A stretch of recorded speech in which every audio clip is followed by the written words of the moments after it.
નમસ્કાર દોસ્તો, આજે તારીખ 13/1/2026 તો આજે અમારી હળમતિયા પ્રાથમિક શાળામાંથી પતંગોત્સવનું આયોજન થઈ રહ્યું છે. અહીંયા તમે જોઈ રહ્યા છો, સાથે શેરડી પણ ખાવાની છે. બાળકો માટે ભરપૂર શેરડી પણ લાવ્યા છીએ.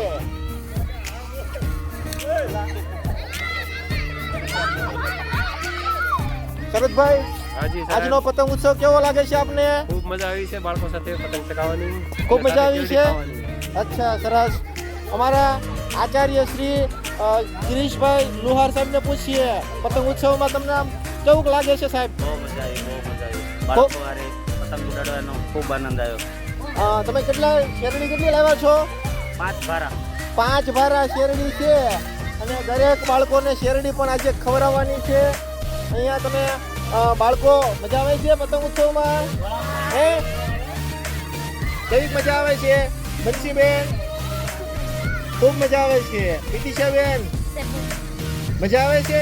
સરસ. આરાધ્યાબેન, તમને પતંગ ઉત્સવમાં કેવી મજા આવે છે? બહુ મજા આવે છે. વાહ, સરસ.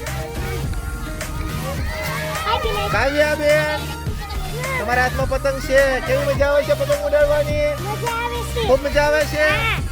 તો આ અમારી હળમતિયા પ્રાથમિક શાળાના બાળકો છે પતંગોત્સવ મનાવવા માટે આજે આશ્રમની બાજુમાં જે ધાર આવેલી છે ત્યાં આવેલા છે. શેરડી ખાવાની મજા આવે છે બેટા?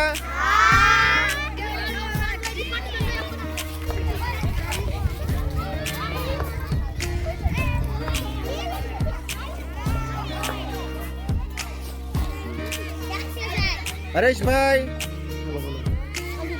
તો પતંગ ઉત્સવ વિશે તમે કંઈક 2 શબ્દો કયો.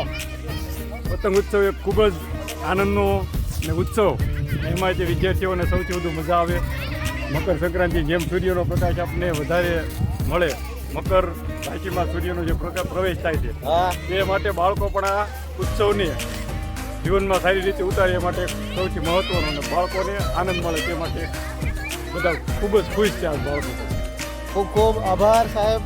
તો પતંગ ઉત્સવ જે છે એ બાળકોનો સૌથી મનગમતો તહેવાર છે. તો પતંગ ઉત્સવ અમારા જે બાળકો છે એ મનાવી રહ્યા છે. અમારે કિશન સાહેબ છે એ તમે જોઈ રહ્યા છો, ઉપરની ધાર છે ત્યાં કિશન સાહેબ પણ બાળકો સાથે પતંગ ઉત્સવ મનાવી રહ્યા છે.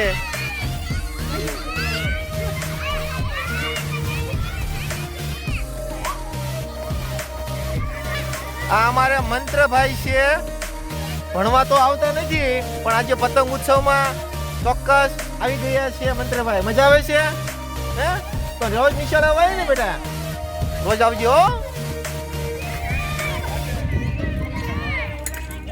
બીજા બધા બાળકો પતંગ ઉડાવી રહ્યા છે અને અહીંયા બાળકો છે એ શેરડીનો આનંદ લઈ રહ્યા છે. બેટા, મજા આવે છે ને? સરસ.